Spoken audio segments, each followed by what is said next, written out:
Welcome to the IMS Daily Briefing from day 3 of the International Music Summit here in Ibiza. Another packed day discussing the most important stories in dance and electronica. An incredible array of guests. Nile Rodgers, Giorgio Moroder, Loco Dice and Carl Cox and Luciano all coming up. But a conversation about superstar VJs started the day. The human element is a massive part of the Chemical Brothers show, and I'm very interested in doing stuff that's very performance-based, but then wrap it up in something that's more abstract. And this is for a song called Escape Velocity, and actually, even though it looks like a kind of abstracted figure, there's a dancer under there who's in a tight black lycra suit, which we then put LED lights on. Then the emerging market focus on the United States of India. We've had DJs and dance music in India for quite a while, from the mid-80s.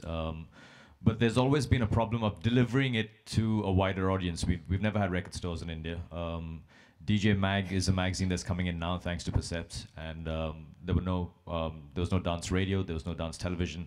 So it was quite difficult for for the larger population to get into club music. We also heard from empowering women in music. Those of us that are working, it's become way more supportive.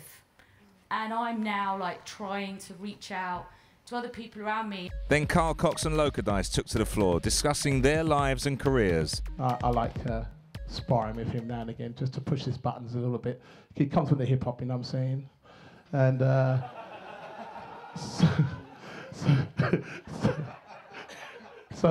and he knows exactly how to do it, and he knows exactly that I get really a little bit intense in this kind of thing. So I don't care, Carl Cox or whatever.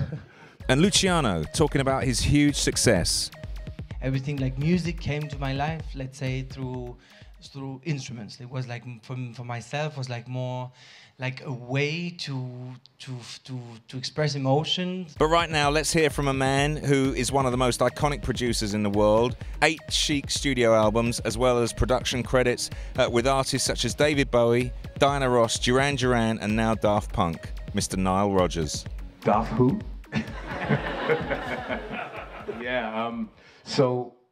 Yeah, it's not really a secret that we were together. All I can say is that shit is amazing.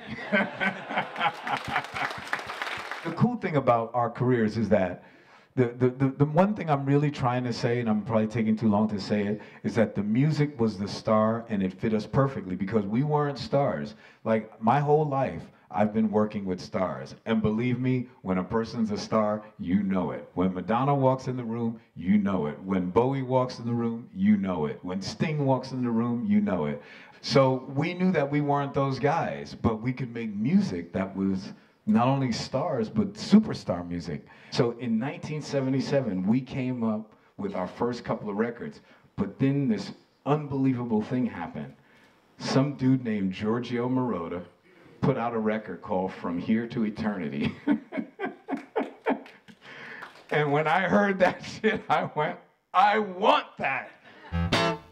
So anyway, so after hearing Giorgio, I was like, I needed to be that guy going.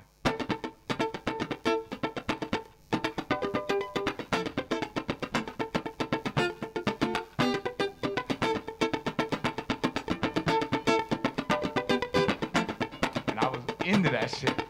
And I was like going, man, I want to go play in Giorgio's band. I want to be like... Next up, another legendary producer, known of course for his work with the late Donna Summer. Not to mention Blondie and David Bowie. Please welcome Giorgio Moroder. So slowly we got a certain sound, but the sound which then made the whole thing, like for example the 4 on the floor, 1, 2, 3, 4. That was the first time we used it with Donna. And so I had absolutely great musicians to work with me. The first time I really went into a discotheque and I heard the song, which was Love to Love You Baby, was at Studio 50. No, it was I Feel Love. It was a Studio 54 and it was incredible. Incredible, you know, the big speakers and the moon, you know, this Coke moon, and everybody dancing. That was my first real experience in hearing my song in a disco. Earlier this afternoon, obviously you saw Nile Rodgers Right. Energetic presentation, as we'll call it, and he talked about some certain Frenchmen that he's not supposed to talk about that he's been working with. I think he worked for about 3 songs with Daft Punk.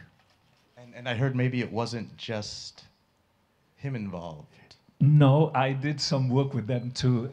Can I tell you a funny story? Thomas, who is the guy, wanted me to talk about my life. So I came in Paris in the studio, and he had 3 microphones to record me. 3 different microphones. I said, why do you have 3? Isn't 1 enough? No, he said, this microphone here is a very old microphone of the 60s, because if you talk about your life in the 60s, that's how the microphone is going to sound. Then if you talk about the 70s, you have the second microphone. And if you talk about the future, we have whatever. So, but I asked the engineer, is anybody ever being able to distinguish the different sounds? And he said, no. So I said, so why is he doing it? He said, well, he knows the difference. He'll know.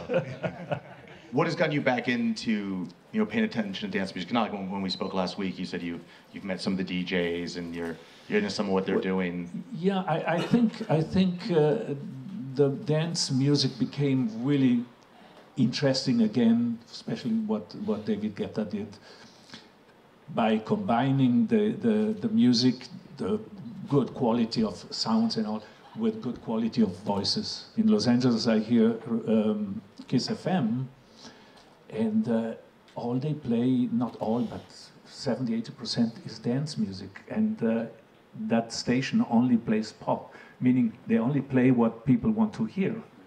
And so that's great, so dance is absolutely back. That was IMS Day 3. What an incredible few days we have had here in Ibiza. Don't forget you can check out all the other videos from the event online. Right now I'm off to the IMS Grand Finale. See ya.